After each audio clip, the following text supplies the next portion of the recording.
Korang rasa macam mana? Kuih ketayap ke dada gulung? Siapa klaim siapa ni? Temeluk terkejut apabila Menteri Pelancongan menegaskan bakut teh sup tulang babi sebagai makanan warisan negara ini. Perkara ini sangat menyentuh sensitiviti umat Islam kerana Islam sebagai agama persekutuan tidak sewajarnya bakut teh dijadikan makanan warisan negara.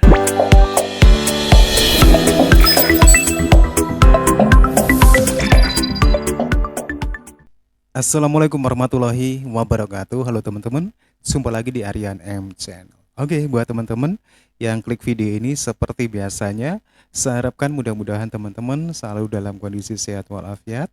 Dan jangan lupa dukung channel ini dengan cara like juga subscribe.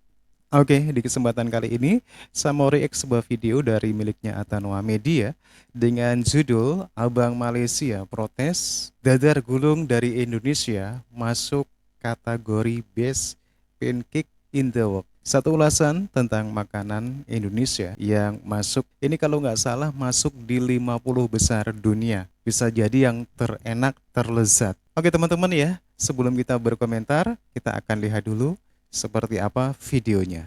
Korang rasa macam mana? Kuih ketayap ke dada gulung? Siapa klaim siapa ni?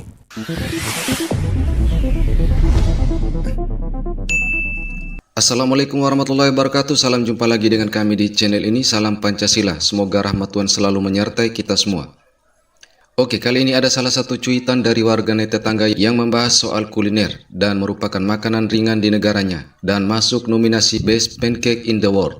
Namun ia kaget karena ada salah satu makanan ringan asal Indonesia ternyata juga masuk nominasi. Malahan urutannya di atas dari Malaysia. Dan ia pun heran karena menurutnya kue tersebut sama juga dengan di Malaysia yang bernama kue ketayap. Sehingga ia merasa seharusnya kue ketayap ini masuk dalam jajaran 30 terbaik. Dan antara dadar gulung ataupun kue ketayap ini siapa mau klaim siapa? Baru-baru ni ada keluar ranking tau pasal best pancakes in the world. Pasal pancake-pancake paling sedap dekat dunia ni. Indonesia nomor berapa itu? Dadar gulung nomor 10 teman-teman. Dan dessert kita terpilih masuk dalam top 50 juga, which is apam balik. Apam balik memang sedap lah. Kalau pergi kenduri lagilah sedap. Cuma bagi aku apam balik deserve atas lagi lah. Sebab aku tengok nama-nama yang ada tu, aku rasa macam tak perlulah kot masuk top 20 tu. Apam balik lagi sedap lah. Tapi aku perasan negara jiran kita pun menang juga tau. Hebat juga pancake dia orang kan. Tapi aku tengok lah nombor 24 tu dada gulung. Aku pun terfikir, dada gulung ni benda telur dadar ke kan? So aku pun google. Dan kau nak tahu tak, bila aku google apa rupa dia, bila aku google gambar ni yang keluar. Ini bukan kuih ketayap ke? Kuih ketayap yang kita beli bagi-bagi dekat makcik-makcik tu kan? Ini kuih ketayap tu. Okey, untuk teman-teman gue di Indonesia, aku tunjuklah gambar kuih ketayap kan. Ini gambar kuih ketayap. Tak ke sama rupa dia? Memang ada pancake kan, kita buat dia punya kulit dulu, lepas tu warna hijau, flavor pandan ke apa, lepas tu tengah-tengah tu kita letak kelapa kan. Tak ke sama dengan yang makanan tadi tu. Sepatutnya kuih ketayap ni pun masuk top 30 jugalah. Korang rasa macam mana? Kuih ketayap ke dada gulung? Siapa klaim siapa ni? Ya, persoalan siapa mau klaim siapa maka perlu ditelusuri dari asal muasal kue dadar gulung ini. Dadar gulung adalah salah satu makanan tradisional Indonesia yang berasal dari Pulau Jawa dan Sumatera. Meskipun awal mulanya asal mula dadar gulung ini berawal dari Romawi yang dikenali dengan sebutan pancake, namun ketika dibawa masuk ke tanah Jawa maupun Sumatera, makanan ini diolah dengan versi atau rasa Jawa maupun Sumatera. Kemudian tersebar ke beberapa wilayah di Indonesia hingga ke negara tetangga. Dan ketika berbicara klaim-mengklaim ini, perlu dilakukan penelusuran sejarah, karena terkadang ada suatu istilah yang selalu digunakan bahwa itu adalah budaya Nusantara. Sehingga tak heran jika di negara tetangga ini, dengan alasan budaya Nusantara, dan mereka pun merasa sebagai bagian dari Nusantara, maka beberapa budaya pun adalah milik bersama, sedangkan... Oke, kalau menurut aku ini adalah satu kue yang sama, cuman beda nama saja. Di Indonesia, namanya dadar gulung dari dulu teman-teman ya. Dan kue ini terbuat dari terigu dan isinya itu parutan kelapa yang manis.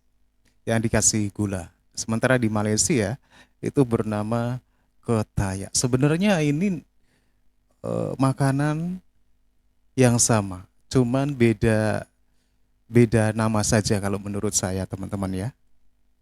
Budaya itu melambangkan identitas dan jati diri.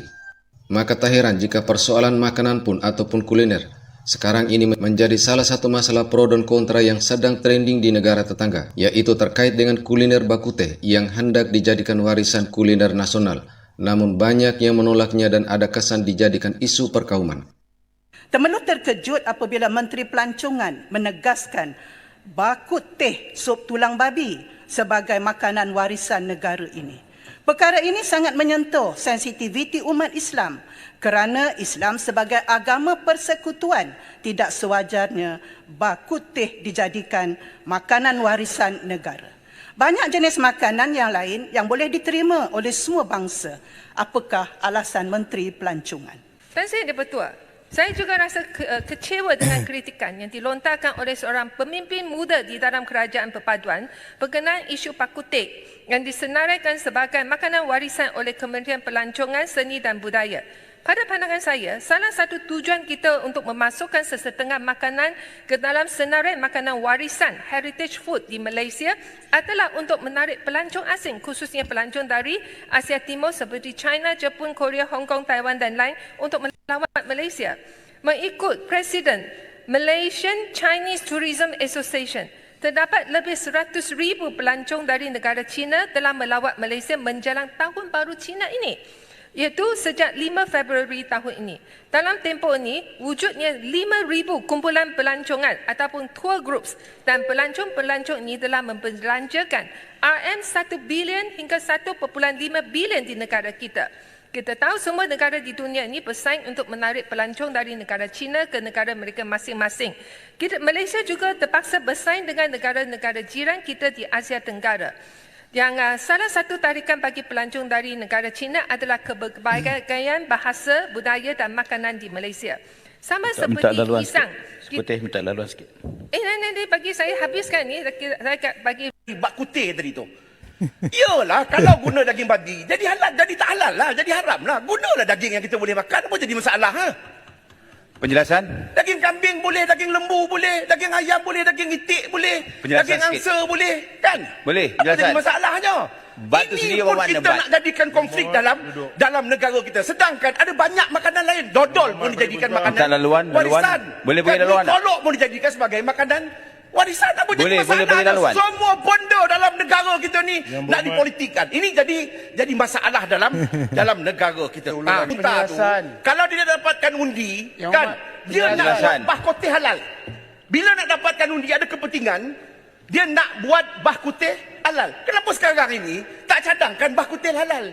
Halal lah bah kutih halal. Guna daging kambing, daging lembu. Pasal salah. Arau. Pasal 36/12. Arau, saya janji arau. Peraturan mesyuarat. Arau bahas nanti, saya tak Tuan Yang Dipertua, peraturan mesyuarat. Sebab itu Tuan Yang Dipertua, saya nak menyebutkan. Peraturan Dah. baik saya atau siapa saja tidak mempertikaikan bak kutih yang dimakan oleh orang-orang bukan Islam.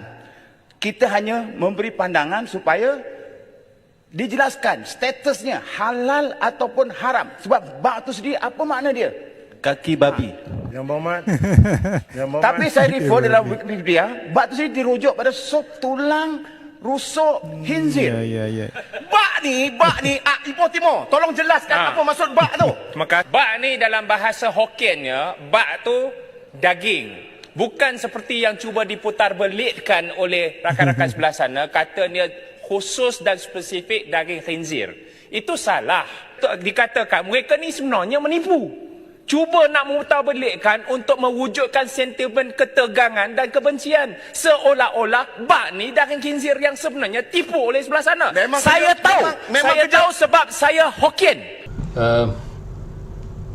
Kenapa bak kutih sebagai makanan warisan negara dijadikan isu perkauman? Jadi isu ini timbul apabila telah dinyatakan bahawa Kementerian Pelancongan dan juga Jabatan Warisan Negara telah mengiktirafkan bak kut teh sebagai salah satu daripada makanan yang dikatakan warisan negara. Ya, tadi dalam salah satu statement kita bisa mendengar sendiri, dodol pun bisa dijadikan makanan warisan. Padahal jika di Indonesia dodol diketahui juga berasal dari Jawa, sebagaimana kata dodol itu berasal dari Pulau Jawa, yang berarti jualan. Dan secara histori dodol terdokumentasi pada kitab susastra dan beberapa prasasti di Ponorogo dari Perode Kerajaan Medang di Bumi Mataram pada abad ke-9 dan abad ke-10. Dan juga di Kakawin Ramayana yang ditulis pada abad ke-9 pada era Kerajaan Medang dipimpin oleh Dia Balitung. Oke, sudah bukan rahasia lagi bahwa negara sebelah ini memang sedang mencari jati dirinya ataupun identitas berbangsa dan bernegara. Ketika berbicara tentang jati diri ataupun identitas berbangsa dan bernegara, tidak hanya bicara pada soal simbol-simbol dan regulasi bernegara, namun juga aneka budaya sebagai bagian dari entitas suatu bangsa dan negara. Sehingga disitulah yang membedakan antara Indonesia dengan negara tetangga ini. Oke teman-teman ya, demikian satu buah video dari Atanua Media di mana ada abang dari Malaysia yang protes dadar gulung masuk dalam deretan the best pancake in the world, di mana menduduki posisi yang ke-24. Protesnya kenapa? Karena di Malaysia itu ada juga makanan yang sama seperti dadar gulung, namanya ketaya. Kalau bisa jangan protes abang, kalau bisa sama-sama mendaftarkan. Saya didaftarkan, dadar gulung juga didaftarkan. Kira-kira cita rasanya sama enggak gitu ya. Dan juga tadi ada parlemen di Malaysia yang meributkan tentang usulan kaum Cina yang menyarankan agar bakute itu dijadikan sebagai makanan warisan di Malaysia. Tentunya orang-orang Melayu tidak setuju karena bakute ini image-nya udah ke makanan yang berhubungan dengan babi yang memang diharamkan oleh umat muslim. Aneh juga ya ketika orang Cina di Malaysia mendaftarkan makanan yang memang benar-benar asli dari Cina sebagai makanan warisan di Malaysia. Oke teman-teman ya, demikian satu ulasan video dari Atanua Media. Menurut teman-teman gimana? Silakan teman-teman bisa berkomentar, jangan lupa like and subscribe. Terima kasih dan wassalamualaikum warahmatullahi wabarakatuh.